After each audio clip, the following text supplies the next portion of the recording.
Halo teman-teman semua, kembali lagi bersama saya Us MCR10 di channel Us Matkru, channel berbagi. Pada kesempatan kali ini saya akan kembali membahas soal-soal teknis P3K Guru Matematika tingkat SMP. Sebelum kita mulai teman-teman, bagi teman-teman yang baru menemukan channel ini, jangan lupa untuk tekan tombol subscribe dan aktifkan tombol loncengnya agar teman-teman bisa mendapat notifikasi ketika saya mengupload video-video terbaru. Baik teman-teman, langsung saja kita ke soal yang pertama. Berikut merupakan pernyataan-pernyataan tentang kubus A, B, C, D, E, F, G, H dengan titik P, R, dan Q berturut-turut di tengah rusuk EH, GC, dan AB. Pernyataan yang pertama, panjang PR sama dengan panjang QR. Pernyataan yang kedua, segitiga PQR ekivalen dengan segitiga QCR. Pernyataan yang ketiga, segitiga PQR merupakan segitiga sama sisi. Pernyataan yang keempat, panjang QC sama dengan 1/2 panjang AC. Pernyataan yang benar adalah 1 dan 2, 2 dan 3, 2 saja, 1 dan 3, 2 dan 4. Baik teman-teman, di sini akan kita gambarkan kubus A, B, C, D, E, F, G, H. Dan kita perhatikan di soal, titik P terletak di tengah panjang AC, rusuk EH. Titik P terletak di tengah rusuk EH. EH ada di sini, maka titik P ada di tengah. Ya. Lalu yang kedua, titik E terletak di tengah rusuk GC. GC ada titik E di sini. Dan yang ketiga, titik Q terletak di tengah rusuk AB. Kita lihat ke pernyataan yang pertama. Panjang PR sama dengan panjang QR. Coba kita garisnya, PR sama dengan QR. Ya benar. Pernyataan pertama itu benar bahwa panjang PR sama dengan panjang QR. Ya. Jadi pernyataan satu itu benar. Pernyataan yang kedua, segitiga PQR ekivalen dengan segitiga QCR. PQR segitiga ekivalen dengan QCR. QCR tidak ya, jadi ini tidak. Pernyataan yang ketiga, PQR segitiga PQR merupakan segitiga sama sisi. Kita lihat segitiga sama sisi kan, PQR ya, PQR R ke Q dan Q ke R. Ini segitiga sama sisi. Jadi pernyataan 3 itu benar. Lalu yang keempat, panjang QC. Mana QC? Kita lihat di sini. Panjang QC. Ya, panjang QC sama dengan 1/2 AC. Ya, ini tidak ya. Kecuali titik Q ini ada di tengah dari diagonal AC ataupun BD. Sehingga pernyataan 4 salah. Maka jawaban yang tepat adalah pernyataan 1 dan pernyataan 3. Ya. Alternatif D. Nomor 2. Jumlah dari 5 tambah 10 tambah 20 tambah 40 tambah titik-titik tambah titik-titik tambah 2560 adalah 5105, 5110, 5115, 5120, 5125. Baik teman-teman, kita lihat bentuk soal ini adalah bentuk dari deret geometri ya, barisan geometri, sehingga kita menggunakan rumus yang ini ya. Ada dua rumus dalam barisan geometri. Nah, rumus SN itu sendiri. Kenapa saya pakai SN di sini? Ya. Karena di sini yang ditanya adalah jumlah bilangan dari 5 tambah 10 tambah 20 tambah 40 sampai dengan 2560. Maka kita gunakan rumus SN. Ya. Dan rumus SN itu sendiri ada dua. Yang pertama, SN sama dengan A kali R pangkat N kurang 1 per R kurang 1. Rumus ini untuk R lebih besar 1. Dan jika R lebih kecil 1, maka gunakan rumus SN sama dengan A kali 1 kurang R pangkat N per 1 kurang R. Ini untuk R lebih besar 1, lebih kecil 1. Nah teman-teman, di soal kita lihat R-nya lebih besar 1, yaitu R-nya sama dengan 2. 2 diperoleh dari suku kedua dibagi suku pertama atau suku ketiga dibagi suku kedua, ya. 10 bagi 5, 2. 20 bagi 10, 2. 40 bagi 20 juga 2. Maka R-nya sama dengan 2 atau rasionya sama dengan 2. Maka kita gunakan rumus yang pertama. Baik, kita lihat kembali ke soal. A sudah ada, yaitu 5. R ini sudah ada, tadi sama dengan 2 ya, R sama dengan 2. Sementara N ini belum kita ketahui, ya. N belum kita ketahui. N ini berapa? Belum kita ketahui. Oleh karena itu, kita mencari N terlebih dahulu. Yang kita ketahui di sini adalah UN-nya, ya, UN. UN-nya atau U yang terakhir ini adalah suku yang terakhir adalah 2560, ya. UN sama dengan 2560. Karena sudah kita ketahui UN-nya, maka bisa kita cari nilai N dengan menggunakan rumus UN itu sendiri. Ya. Rumus UN atau suku ke N sama dengan A kali R pangkat N kurang 1. UN itu sendiri sama dengan 2560 kali A sama dengan 5. R-nya tadi sama dengan 2 kali N pangkat N kurang 1. Nah teman-teman, di sini jangan kita kalikan 5 dengan 2 karena ini 2 harus pangkatkan dengan N kurang 1 ya. Di sini kita bagi 2560 bagi 5 sama dengan 512 sama dengan 2 pangkat N kurang 1. 512 itu sendiri sama dengan 2 pangkat 9 sama dengan 2 pangkat N kurang 1. Maka N sama dengan 10, ya kan? 2 pangkat N kurang 1, 2 pangkat 10 kurang 1 sama dengan 2 pangkat 9. Jadi N-nya sama dengan 10. Setelah kita peroleh N-nya sama dengan 10, sekarang kita masuk ke rumus Sn, ya. Sn sama dengan A kali R pangkat N kurang 1 per R kurang 1. Kita masukkan angka-angkanya. S10 sama dengan 5 kali 2 pangkat 10 kurang 1 per 2 kurang 1.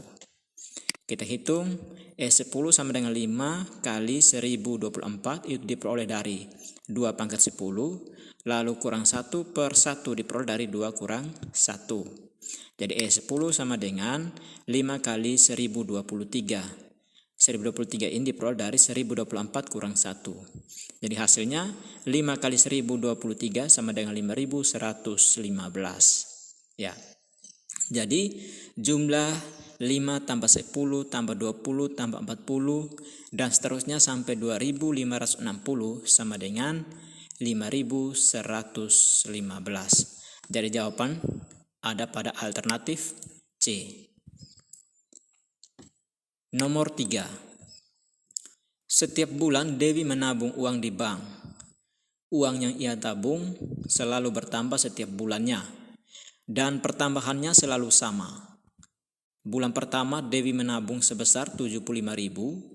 Jika jumlah tabungannya setelah 1 tahun adalah 1.890.000, maka jumlah tabungan Dewi setelah 20 bulan adalah titik-titik.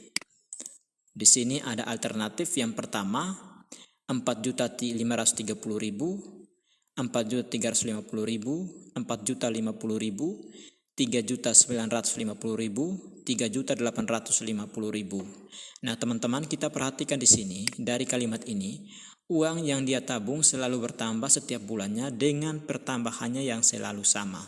Berarti ini adalah barisan aritmatika. Ya, aritmatika. Lalu yang kedua, di aritmatika ini kan ada UN dan ada SN. Yang kedua kita perhatikan di sini, jumlah tabungan Dewi setelah 20 bulan.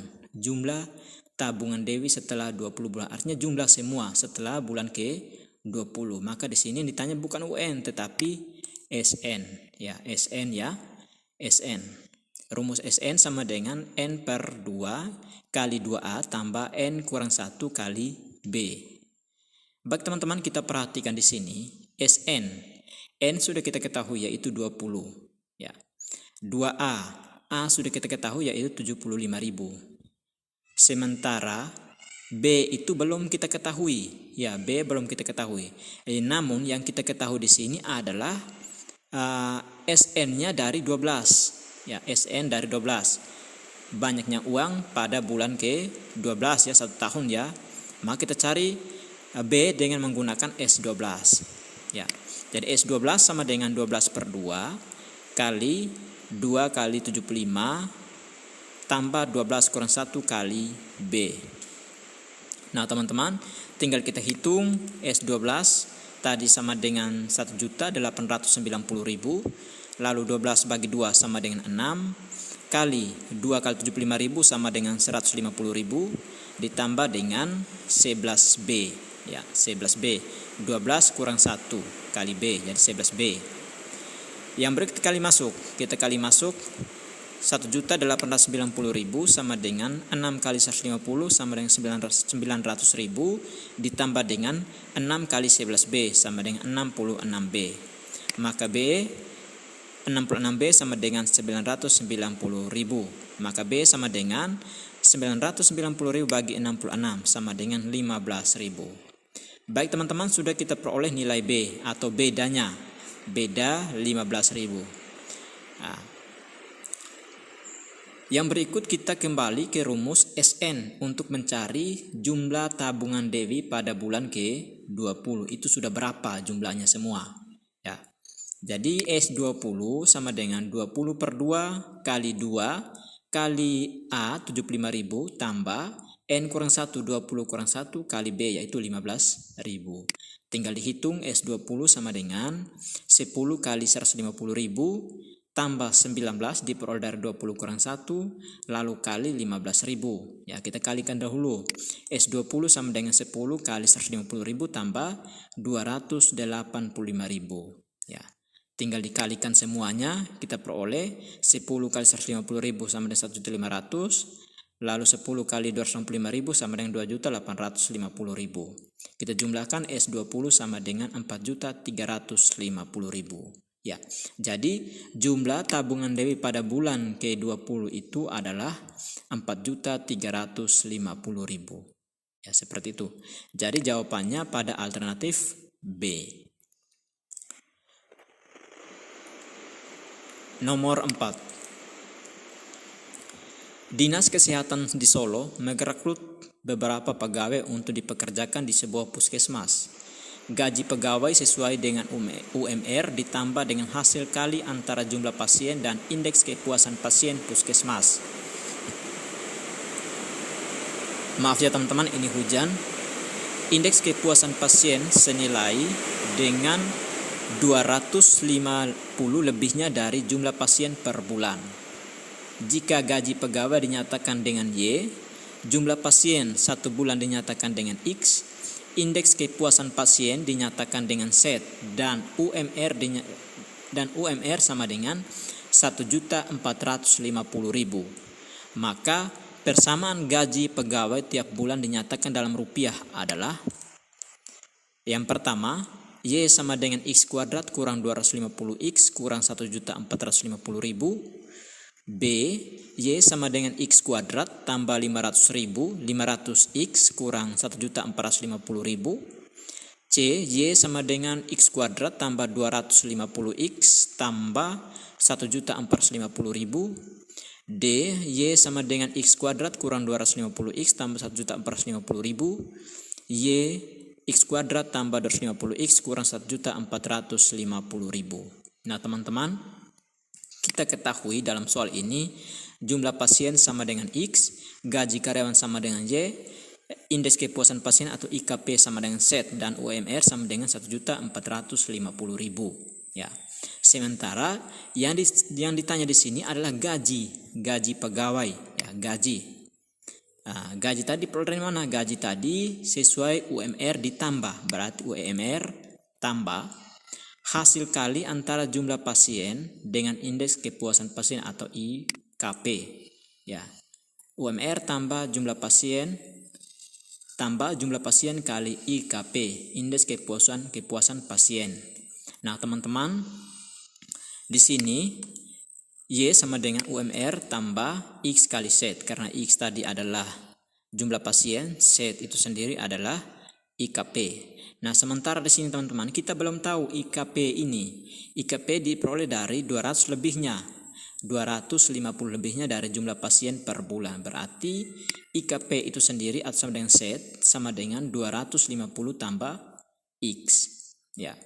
Ini nilai IKP atau tadi apa lagi? IKP, indeks kepuasan pasien.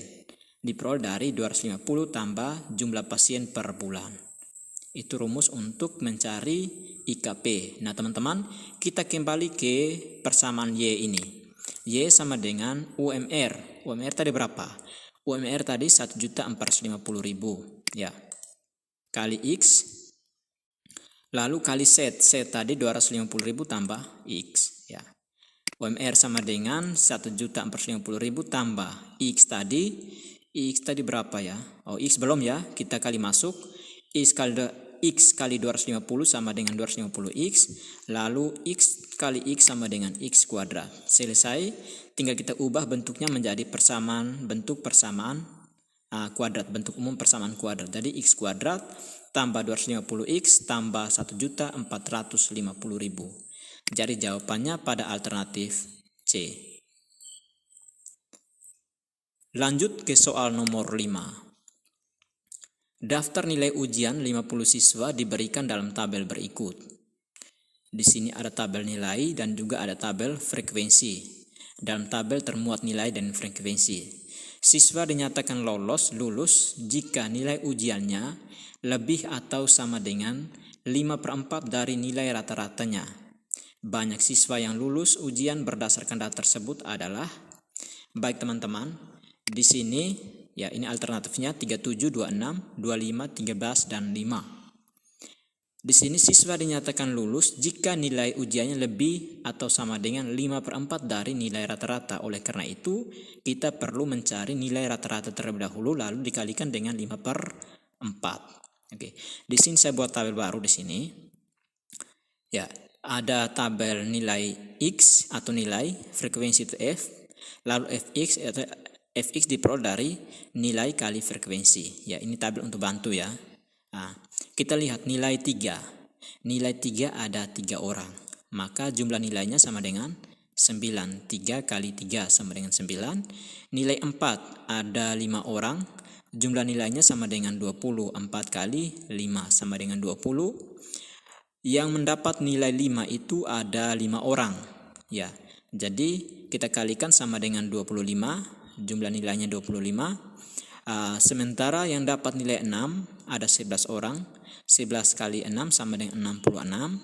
Dan seterusnya sampai yang dapat nilai 9 itu ada 5 orang. Ya, 9 kali 5, 45. Kita jumlahkan semuanya sama dengan 320. 9 tambah 20 tambah 25 tambah 66 tambah 91 tambah 64 tambah 45. Itu sama dengan 320, sementara frekuensi itu sendiri sama dengan 50. Sudah ada dalam soal di atas. Ya, 50. Nah teman-teman, rumus rata-rata, kita mencari rata-rata. Rata-rata sama dengan sigma Fx per sigma F. Ya, jumlah nilai per banyaknya data atau jumlah data per banyaknya data. Ya, 320 bagi 50 sama dengan 6,4. Teman-teman, ini nilai rata-rata. Nilai rata-rata dari 50 siswa tersebut adalah 6,4. Nah teman-teman, siswa dinyatakan lulus jika nilai ujiannya lebih atau sama dengan 5/4. Berarti nilai lulus 5/4 kali nilai rata-rata 6,4 sama dengan 5 kali 6,4 sama dengan 32/4 sama dengan 8. Ya. Berarti siswa dinyatakan lulus apabila nilainya lebih besar sama dengan 8. Kita perhatikan di tabel. Yang dapat nilai 8 dan 9. 7 ke bawah tidak lulus karena di bawah nilai KKM dikali dengan 5/4. Ya. Kita hitung 8 ada 8 orang. Yang dapat nilai 9 ada 5 orang, jadi 13 orang. Ya, selesai. Jawabannya 13. Baik teman-teman, demikian yang dapat saya bagikan pada kesempatan kali ini. Sampai jumpa di video berikutnya. Terima kasih.